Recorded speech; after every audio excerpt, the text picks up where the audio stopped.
Everybody say Wildcat, Wildcat, Wildcat, Wildcat, Wildcat. It's the sport of kings, better than diamond rings.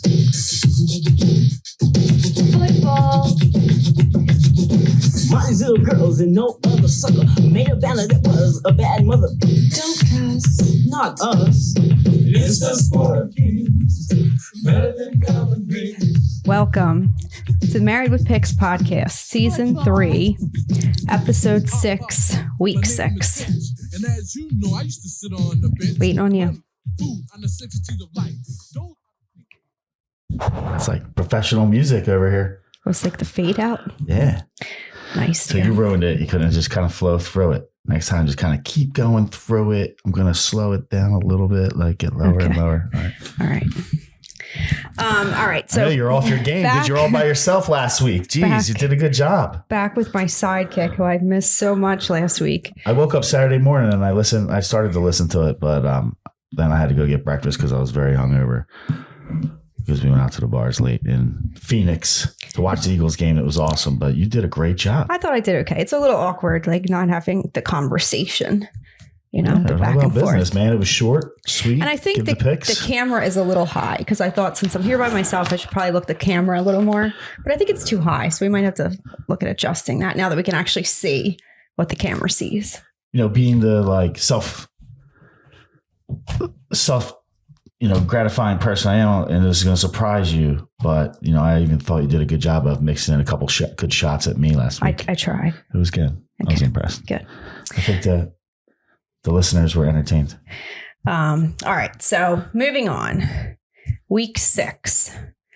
A lot of home dogs this week. Did you notice that? I did. A lot of them. So, and first game is a home dog. So we have the San Francisco 49ers at the Atlanta Falcons. San Francisco is favored by 5.5. So last week, the Tampa Bay game was a little frustrating because they obviously dominated the game. I think they were 21-0 going into the fourth quarter, but they didn't really put the game away, and they let the Falcons score a couple touchdowns to ruin the cover on that one. But Falcons want to run the ball. Kyle Shanahan is kind of the king of running the ball. So I think he's going to be able to scheme around the one-dimensional offense of the Atlanta Falcons. So my pick is going to be the 49ers, and I feel pretty good about it.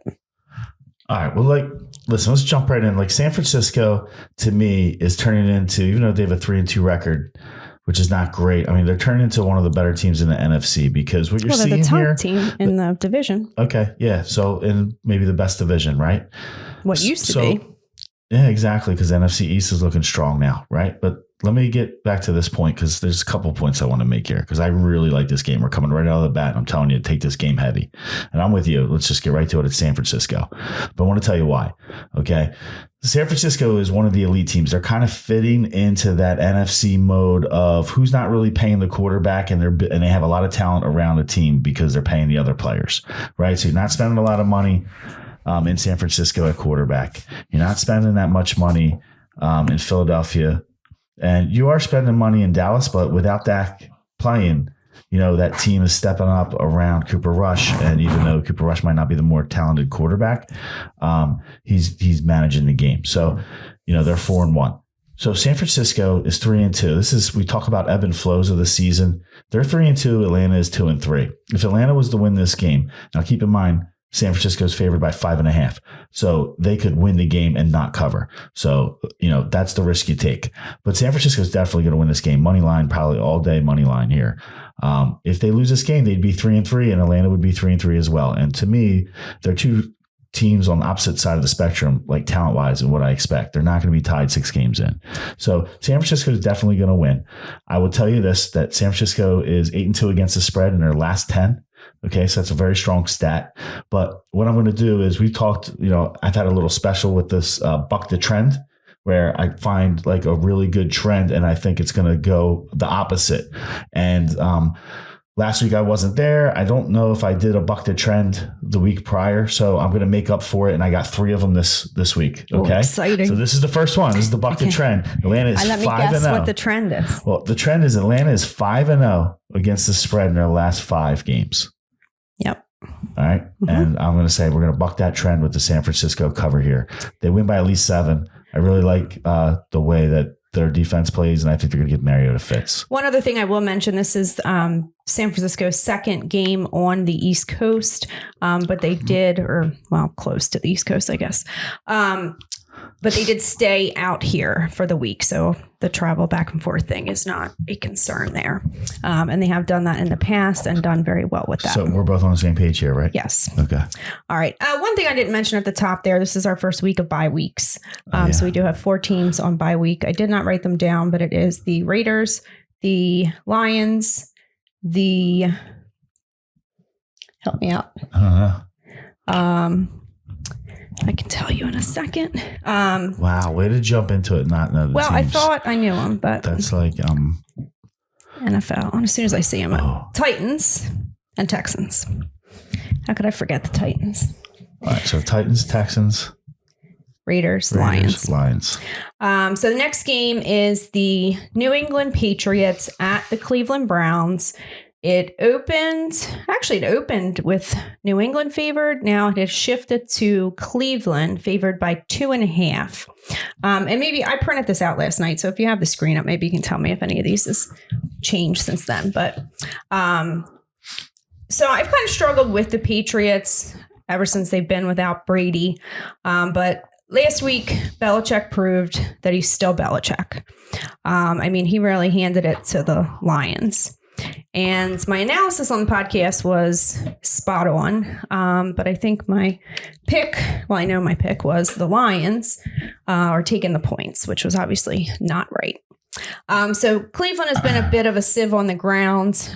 Everybody's kind of running all over them. Last week, Austin Eckler did it, who he hadn't really gotten going much. Wait, you ended up going against the Patriots last week? Yeah. I thought I heard you going for it. I was worried about Bailey Zappi on the other side. I didn't think he was totally going to. I was watching that game. It was a 1:00 game, right? So we were out at the bar. That's why I said sometimes my analysis is spot on. That must have been when I bailed on the podcast because I didn't have enough time to listen. Pick was not right. So hopefully you can at least take your own information out of what's So do you try to make up for that? Well, so my pick was going to be the Browns. Right. Why? But interestingly, 2 things. Number 1, Jacoby Brissett started in New England. So as a backup, obviously, but I'm sure that gives Belichick some advantage.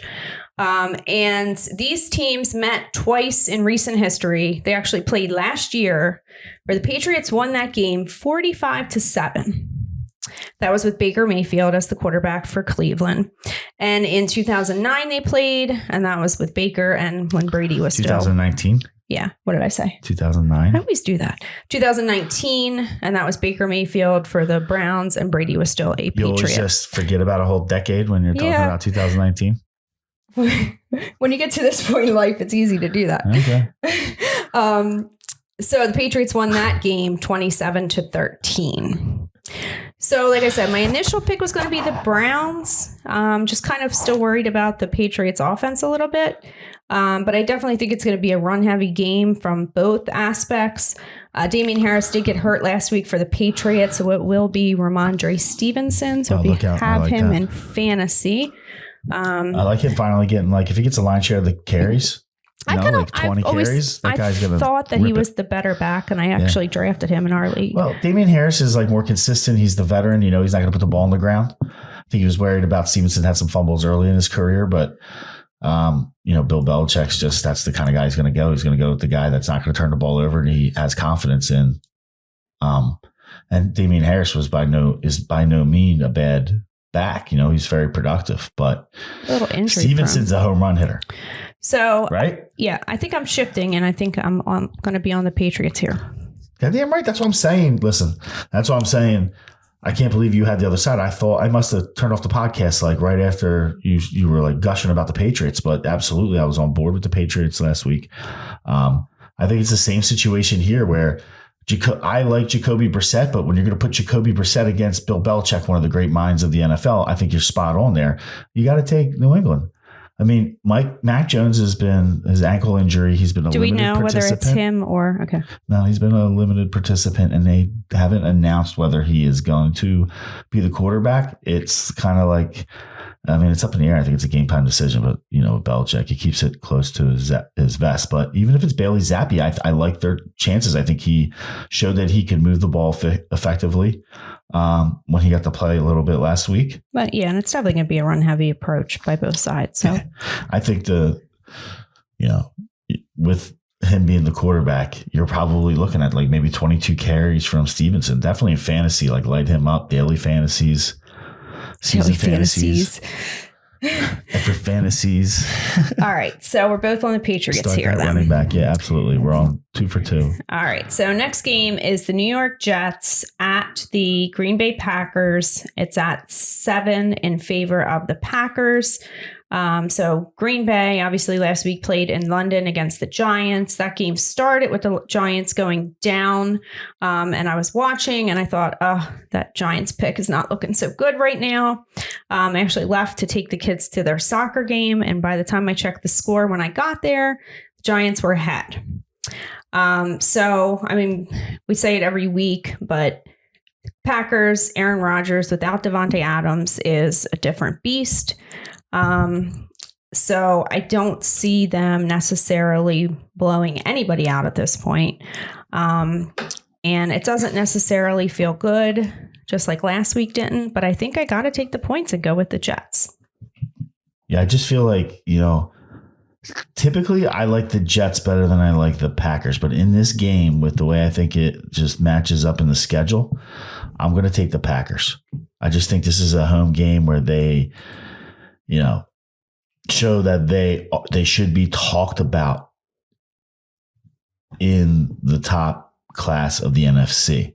It's going to take Aaron Rodgers a little bit of time to get going with these receivers, but I think they're eventually going to get there.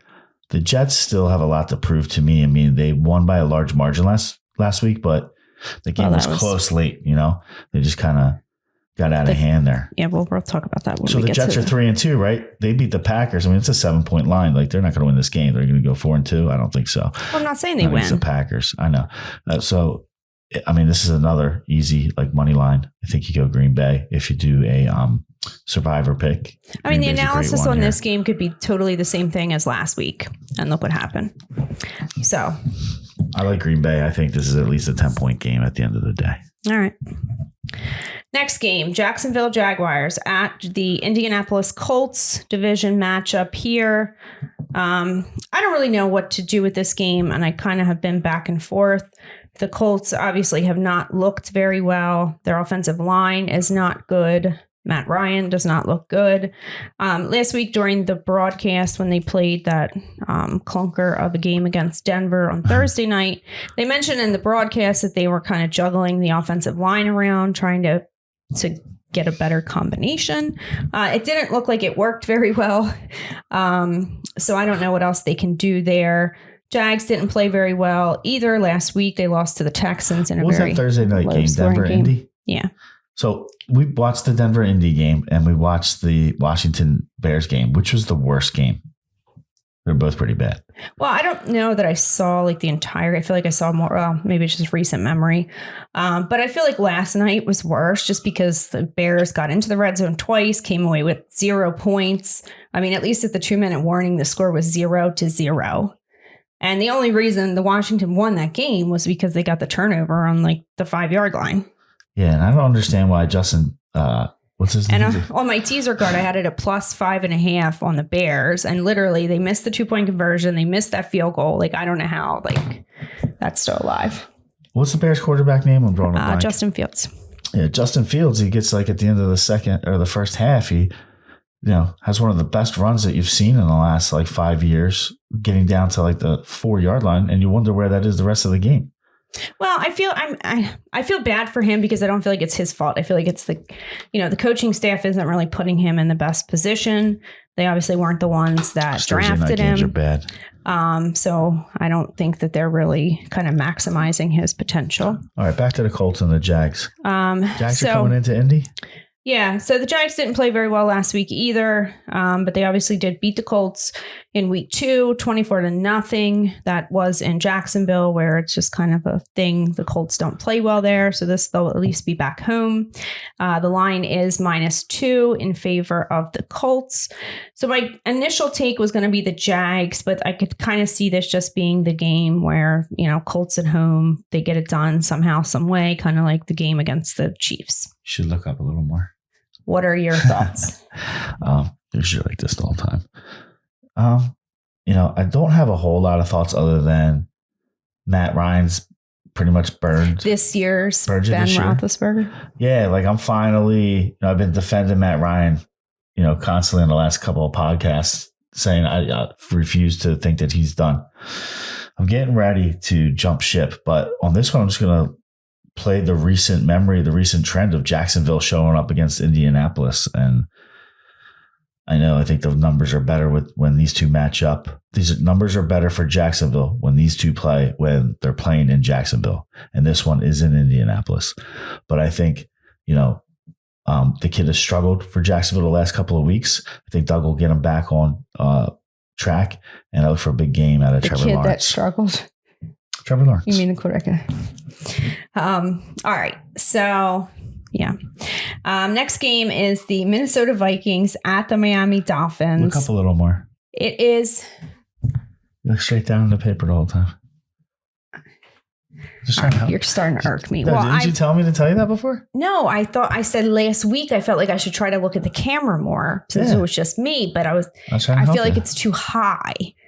And now I'm sitting on a pillow. I felt too high. I took the pillow out. I felt too low. Down all the time. So try to just come up for air. Let me take the pillow back out and see if that helps. But the thing is, it doesn't have to be the same thing the whole time. You can look down, but come up for air a little bit.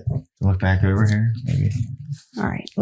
Okay. So Vikings at Dolphins. It's -3.5 in favor of the Vikings. This is another home dog. So Tua has already been ruled out. On Wednesday, Miami said that Skylar Thompson, I think that's his name, was going to start. Yes. And if Bridgewater clears the protocol, he would be the backup. From what I heard today, it seemed like maybe that wasn't set in stone. There was still talk. Is it going to be Bridgewater? I don't know. But all I know is you can't trust Bridgewater one way or the other. My distaste for him is just growing. His numbers are bad. Because I had the Dolphins and then he leaves the game in the first quarter. So, I mean, I don't know. So I just kind of feel like you got to go with the Vikings. I'd rather get it at 3. It's at 3.5 right now. I hate to say that I would going to put money on Skylar Thompson, but I kind of like the Dolphins here as.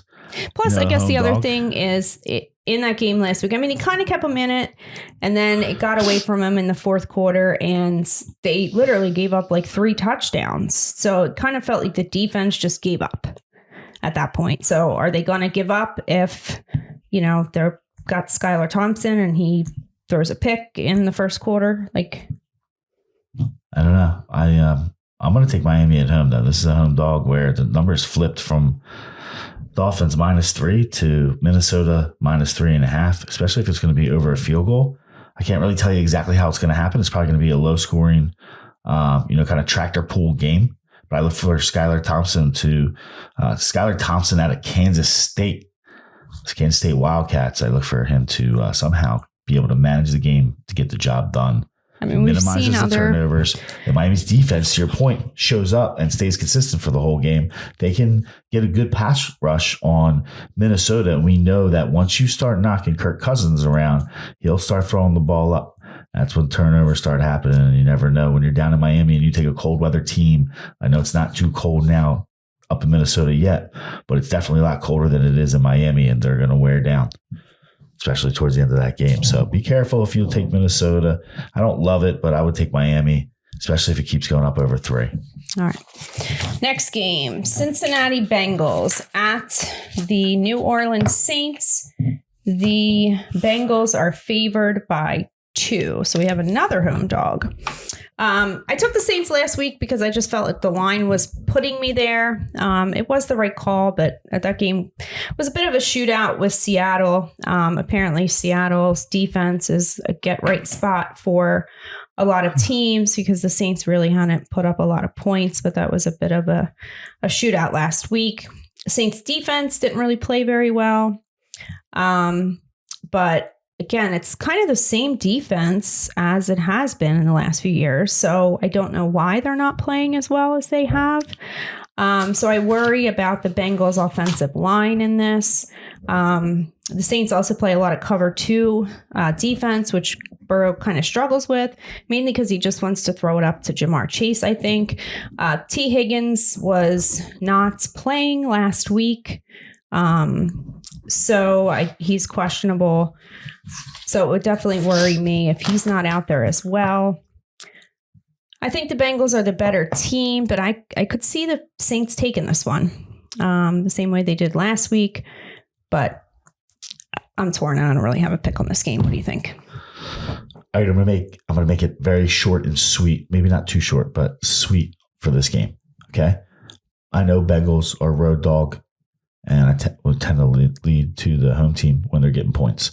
But a couple things I'm looking at here, especially when we talk about the ebbs and flows of the season. Again, I'll evoke that when we're looking at this game. Both of these teams, the New Orleans Saints and the Cincinnati Bengals, are 2-3. I look at Cincinnati as like an elite team. They're still trying to get it together. They had an amazing run last year. They looked a little disappointing this year, but I feel like they're just going to, first half of the season, maybe play 500 ball and then start taking off, and I expect them to be a playoff team. The New Orleans Saints, not so much. I don't expect much out of them at all. I think they are like a gimmick team with your boy Taysom Hill playing quarterback and scoring points. So as long as you can prepare for that, and Cincinnati has a good enough defense, I think that they can, limit those gimmicks. So I like the fact that I think that Cincinnati will go to 3-3. And the Saints will go down to 2-4. I don't see Cincinnati being 2-4. So I'll give you a couple stats here and then I'll shut up. The Bengals are 11-2 against the spread in the last 13 games. 11-2 against the spread in their last 13. Okay, that's powerful.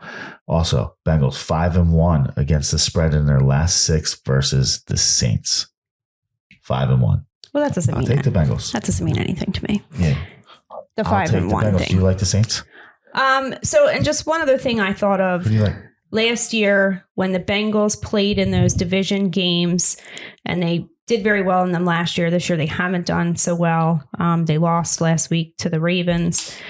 But this isn't a division game. I know it's not, but the game after the division games, if you let me finish, so you it feel makes like sense. If that's a loss, then this is a win.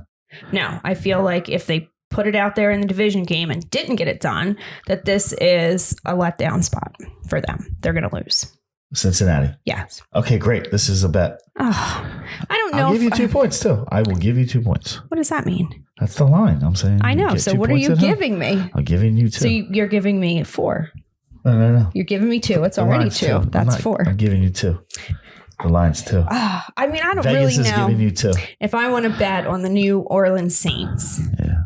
But I don't know. I'm talking myself into the Saints more and more. Fine. I'll bet you. I almost don't want to bet you with the corny give me 2 and there's 2 and I'll have 4. But whatever. All right. Next game. The Baltimore Ravens at the New York Giants. It was -3.5 in favor of the Ravens. It's up to -5.5. So another home dog here. Giants are obviously playing way over their pay grade. They're 4-1 on the season. I think you can attribute that like 99% to Brian Daboll. I don't know what he's doing, but he's doing it very well. I guess my question on this one, if the Giants are 4-1 and the Ravens are 3-2, why are the Ravens favored by 5.5? Like, what is the line based on? Is it based on like history of what these teams are supposed to be? Or is it based on like current records? Because it doesn't make sense to me. It's based on what Vegas thinks going to happen. I don't expect me to explain this line, but I think it's so right. Records don't factor into Vegas's determination. I think the line's telling you to take the Ravens. Well, I think it's too high. So doesn't that mean it's telling me to take the Giants? If you think the line's too high, that means you're on the side of the Giants. Yeah. I think it's too high. I'm thinking that I don't think they deserve to be favored by 5.5. I agree. Now, here's the number one thing. Vegas knows something. Right? Wink Martindale is the defensive coordinator of the Giants this year. He was the DC in Baltimore for the past 5 years. I think that works to the Giants' advantage. G-Man 0-5 against the spread their last 5 against the AFC. Baltimore's 5-2 against the spread their last 7 against the New York Giants. Those trends are telling me to take Baltimore. They're the ones that I like. I like Baltimore here. I think that they've played a lot of close games, but at the end of the day, I think the Giants' defense is still not that great, and that I look for a big game from Lamar. He's going to run all over these clouds. All right. We're on different sides of that one. I'm not betting you. Come on. No, not betting you. Next game, Tampa Bay Buccaneers at the Pittsburgh Steelers. It's at -8 in favor of Tampa Bay. Another home dog here. Steelers obviously got blown out last week by the Bills. You have Todd Bowles as the coach in Tampa. He's obviously a defensive-minded coach, so I definitely think that he can scheme something up to deal with the rookie quarterback. Is it Kenny Pickett? I get confused because it's Kenny Pickett and is George Pickens? Yeah, that drives me crazy. He's the receiver. Yeah. From Georgia. So the only thing that worries me a little bit is, number one, Tomlin got embarrassed last week. Does that make him get the team up to not get embarrassed at home this week? Yes. I mean, it's certainly going to try, but can he do it? I don't know. And I worry about garbage time cover, like what happened last week with the Bucs and the Falcons. But I mean, are you going to take the Pittsburgh Steelers? Yes. You should be worried about all that. You can have them. You should really be worried about that. You're seriously going to take the Steelers? The word is embarrassment, and they were playing against the best team in the NFL. I always hear people give Tomlin a lot of respect, and I just don't see it. I really don't. I don't think he's that great of a coach. I think he walked into a situation where he had a Super Bowl winning team. Okay, so when he has Antonio Brown and Ben Roethlisberger, the only thing I give him credit for, they were studs. The only thing I give him credit for was managing Antonio Brown. It's not his fault. I think he's a good coach. I like him actually a lot. I see him very much not adjust last week is why you should be worried about this. And I'm going to tell you another thing, and I don't want to get all, soap opera here, but let's look at the facts with Tampa Bay, because they have not looked good this year, and Tom Brady's looking worse and worse. And I know he hasn't had the receivers, but last week he had the receivers. He didn't really have a big excuse. I know they've lost their center, right? Their all-world pro center, which is really causing fits up on the line. But let's really look at, when we talk about the soap opera here, that he has not looked the same. He's getting a little bit older, but clearly everybody knows that he's having problems with Giselle. And as this matriculates, they're getting closer to divorce, it looks like. But don't you think you think that Tom is going to, wear that on his sleeve and play? He could be playing a little bit worse as we keep going. I'm just saying they could be, Tampa could look worse coming forward, because Tom's going to have in the next couple of weeks, the next month maybe, some major serious problems in his personal life. Now, whether he lets that get to his play or not, we'll have to see. But remember, he's 45 years old, and it's hard to kind of not think about those major things when you're talking about billions and millions of dollars split up between assets. Anyway, all right, this is my buck the trend. I told you last week he's obsessed with the divorce of Tom Brady and Giselle. Who, me? Yeah. I am not obsessed about that, but the Steelers is my buck the trend number 2. We're going to have 3 tonight total. The trend is that Pittsburgh's 1-4-1 against the spread in their last 6. So, I mean, it's not ultra tight. Okay. 1-4-1 is still, out of the last 6, a negative trend. We're going to buck that trend.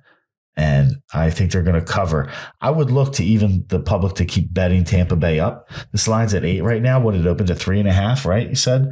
Now it's 8.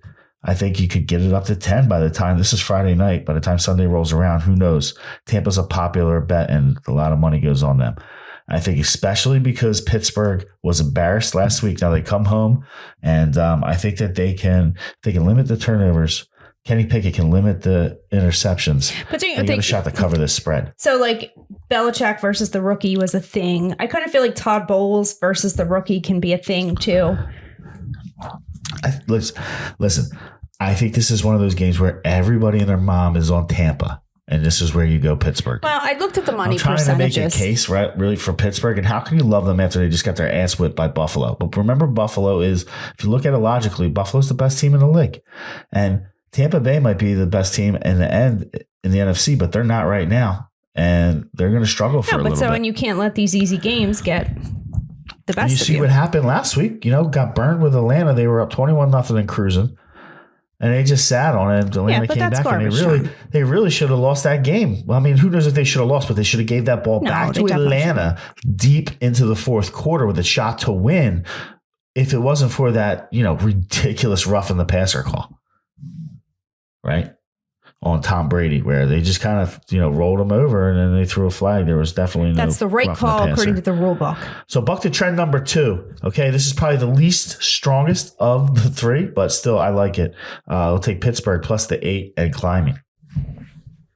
You want a piece of that? How about 10? Give me 10. No. How many you give me? I'm giving you 8. I'm giving you what Vegas is giving you. Okay, so you're gonna give me 8 plus the 8 that's on my paper, so I get 16. No. 8. All right, 8 it is. 8 it is. You're a good sport. Right. How do you put up with me? Next game, Carolina Panthers at the Los Angeles Rams. It is at -10 in favor of the Rams.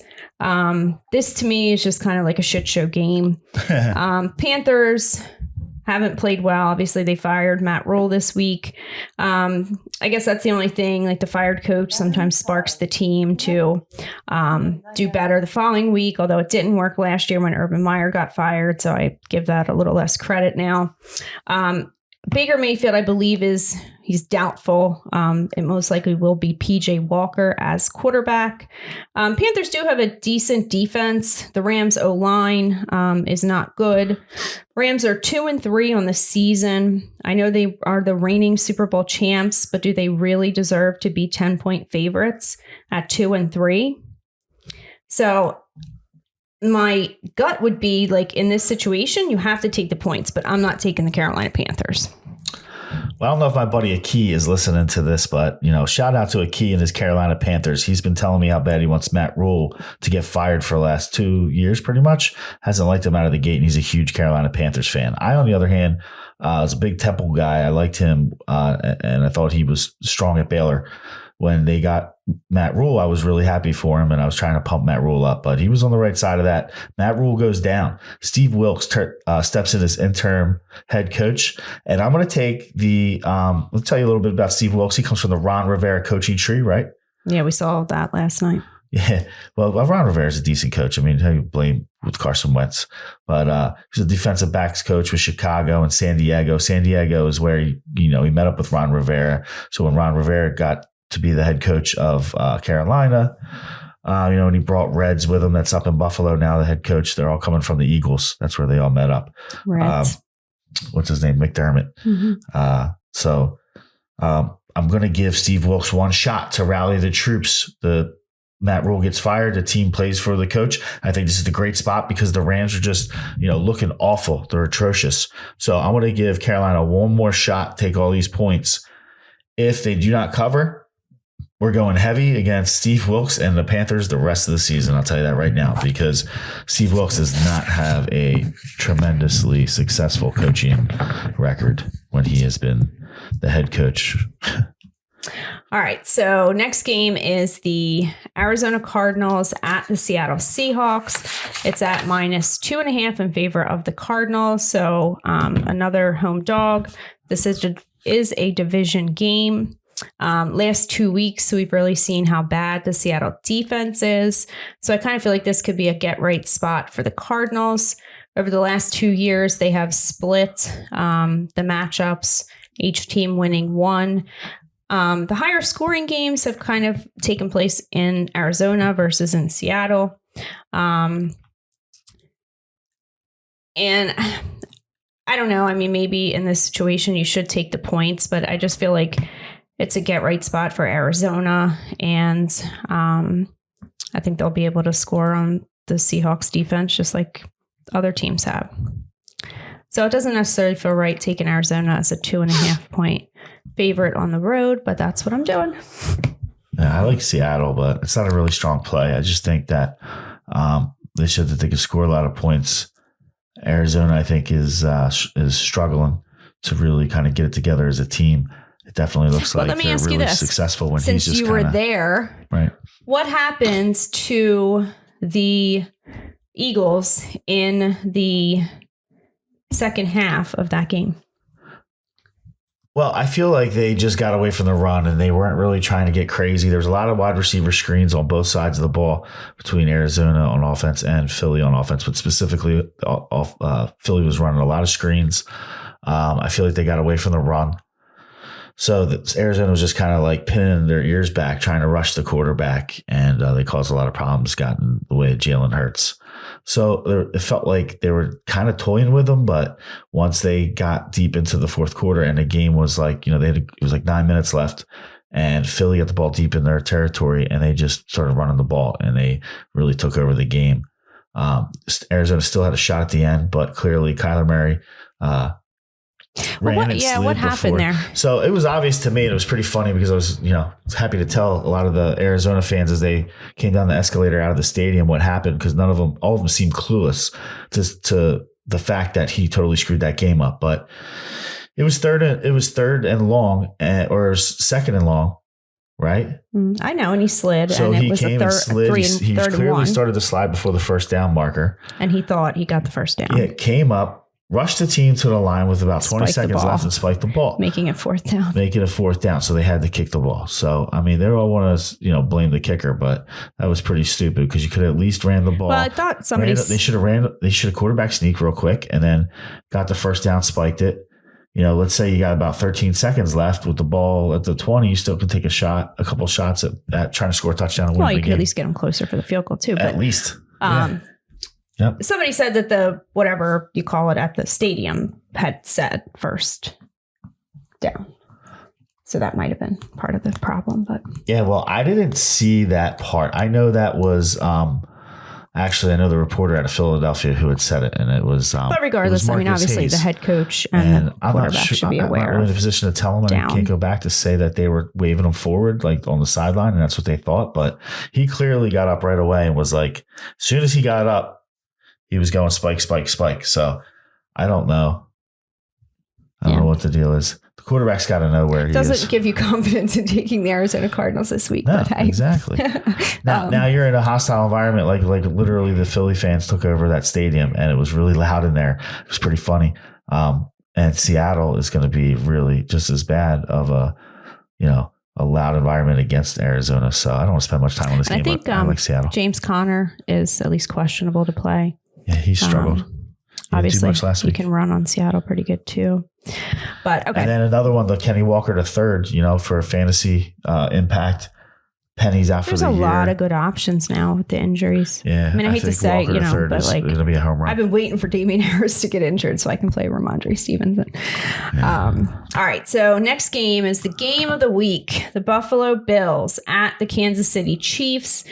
Buffalo Bills are favored by 2.5. So we have another home dog, not only another home dog, but we have Patrick Mahomes and the Kansas City Chiefs, the almighty Kansas City Chiefs, as a home dog. Patrick Mahomes has never been a home dog. This will obviously be a rematch of the playoff game last year where the Bills lost because of the overtime coin flip rules. And I know Patrick Mahomes makes his magic, but he doesn't have any receivers. So cover Travis Kelce. Like, please, somebody cover Travis Kelce. And maybe that's easier said than done. I don't know. I don't play football, but it's kind of painful when he keeps catching all these touchdowns. I think the Bills will be able to do a better job at covering the tight ends, but that would be my approach. And I like the Bills, and I don't care if they're favored. I don't care if Patrick Mahomes is a home dog. I'm taking the Bills. Listen, any given Sunday, right? And these are two of the best teams in the league. But I'm just going to leave it here. The Bills are better than they were last season. The Chiefs are worse than they are last season. for those reasons, I'm taking the Bills. Okay. So we're on the same side of that one. All right. Next game, the second game of the week. The Dallas Cowboys at the Philadelphia Eagles. We have a division battle for first place in the AFC North? NFC North. The Eagles game just came up, and I realized you're wearing an Eagles shirt. What's going on there? Can you answer my question first? I'm sorry. What was NFC? NFC? East. East, okay. Yeah. I don't know the names of the divisions. Yeah, I'm glad to help. I know the teams in the divisions. I found this in my closet, which I put back It's together. a Christmas present I got you. And I don't think it was a Christmas present. Yeah, it was Christmas or birthday. When? I mean, Like 3 years? How many years apart. ago? Yeah. No. I got it for you like maybe last year. Really? Why would you buy me this last year? I think I found it like it was kind of like left over on the site. Probably got it on discount. Oh, but I thought this was And I wanted something to you get brought you. me back when you went to the Super Bowl. Oh yeah, that's right. It is. Yeah. Never mind. I don't know what I was thinking. Okay. I hope that's what it is. Yeah. So I found it in my closet, like still in the plastic. Although I guess if You you never bought it touched at the Super Bowl, would it have been in plastic? Yeah. No, I don't know. This They isn't have a making big much store at sense. the Super Bowl. Okay, with everything in plastic bags. Yeah. Okay. So anyway, we have Dallas has obviously been winning on defense, taking advantage of some bad offensive lines, the Bengals, the Rams. Philly obviously probably has the best offensive line that the Dallas Cowboys are going to face. Now, there were a couple, I got to ask you this, a couple guys left the game last week for the Eagles, offensive linemen. Is everybody healthy and ready to go this week? Well, from what I understand, Jordan Mailata should play this week, and I think that's the key to this game because if he can, he's going to eat up DeMarcus Lawrence. Who's the other guy? The guy that was like Carson Wentz's guy? Lane Johnson. Lane Johnson. So either side is protected if Mailata's playing because Lane Johnson was probably the one that's going to get the workout. I think he's on the same side as DeMarcus Lawrence, but you never know if they switch him around. If they have both of those studs playing, the left and the right tackle position respectively, I don't see any way that, unless they attack the middle, Kelsey seemed to be fine. Unless they attack the middle with Parsons, those are the two guys you got to worry about, Lawrence and Parsons. If they can mark those guys and the offensive line is healthy, I don't see that there's any way. I'm sorry, I'm jumping in front of for my pick, but there's no way that the Cowboys can even compete. And with all this Dak versus Cooper Rush, I don't see that I'm not a big Dak guy, but I think you got to pay the guy that you pay $40 million a year to play quarterback if he's healthy, right? Plus, I think he is the better quarterback. So I don't know what's going on with there. This just happens to be my buck the trend third game. What's of the week. trend? Are the Eagles winning? The Dallas Cowboys. Did you know this? The Dallas Cowboys are 6-0 against the spread. Their last 6 games on the road. Okay. Pretty strong stat, right? Well, I guess, 6 road games, winning 6. Cooper Rush has not only won winning his- 6 games, but all 4 of his starts, but against the spread. and he'd probably been the underdog, so that would be against the. Yeah. So, line started at 1, now up to 6.5. I don't care. I see about 20-7 game, something like that. Yeah, so I don't know. This game is going to be won or lost in the trenches.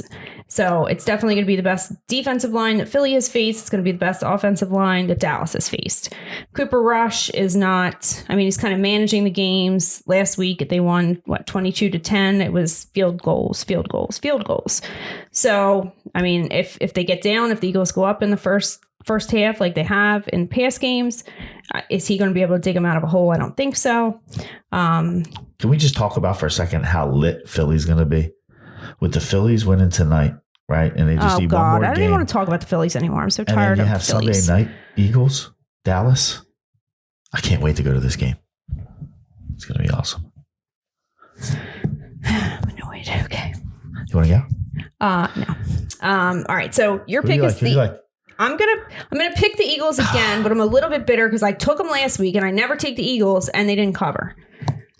Yeah, that was a tough one. They should have covered. So I think it was, listen, I think the game last week was very much like they got up. They felt like they didn't really have to expose much of their playbook. what And was they this? just kept hitting the screens. Like they were not showing much. Like what was it? 17 points. Like 17 points is not getting up. Yeah, but I'm telling you, it was weird. Like they continued to move the ball, and then they would just fizzle out right there on the scoring, field goal range, and punt the ball. But it felt very similar to. And where was your kicker? Did you not have a kicker last week? Yeah, we're not gonna have him this week either. Dicker the kicker is the Eagles kicker. What's his name? Dicker the kicker. Dicker the kicker. His last name is Dicker. He's named Dicker the kicker. Because there's a great Gus Johnson call when he was in college. He hit a big field goal. And Gus Johnson hit him with the Dicker the kicker wins the game. It was awesome. So that's what everybody's calling him. But anyway, I digress. This is an Eagles win. Okay. I agree. It's at 6.5. It's a touchdown. So anyway, what I was trying to say was that I feel very similar to coming into the Minnesota Vikings game earlier this year. It was a night game, Sunday night game, right? Mm-hmm. Sorry, it was a Monday night game. Mm-hmm. And the week before, it was the opening week, and the Eagles just kind of like kept running the ball. They weren't really on defense, showing a lot of like pass rush. And last week was the same thing. They weren't really showing a lot on offense either. It was almost like they didn't want to put a lot on tape, and I feel like they're going to break the kitchen sink out, both offensively and defensively here. This might get out of control, but 20-7 is what I'm going to go with. But I don't see any way that the Cowboys can really stack up with the talent that the Eagles have. I mean, they have a nice team. They're 4-1, but they got really 2 studs on defense, and that's about it. The Eagles have a whole roster full of studs on defense. All right. Well, somebody's going away with the loss, and it's either the Philadelphia Eagles or Cooper Rush. There's going to be some hands in Cooper Rush's face, and we're going to see how he reacts. All right. So final game of the week is the Monday night game, the Denver Broncos at the LA Chargers. I would like to know who came up with the schedule. Whoever it was obviously thought that the Broncos were going to be good because we get them in primetime again. Russell Wilson obviously hasn't lived up to expectations so far in Denver. Coaching's bad. They're without their best running back. Their defense is pretty good.